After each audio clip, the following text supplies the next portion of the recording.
C Noor Shahjahan. Option D Mumtaz Mahal.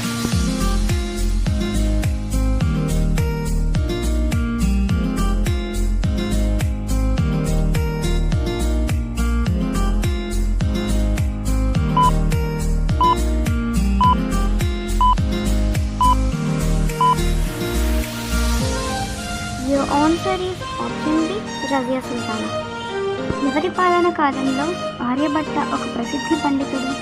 Option A మౌర్యుల పాలన, option B గుప్తుల పాలన, ఆప్షన్ సి హర్ష పాలన, ఆప్షన్ డి శైవేవి కాలం.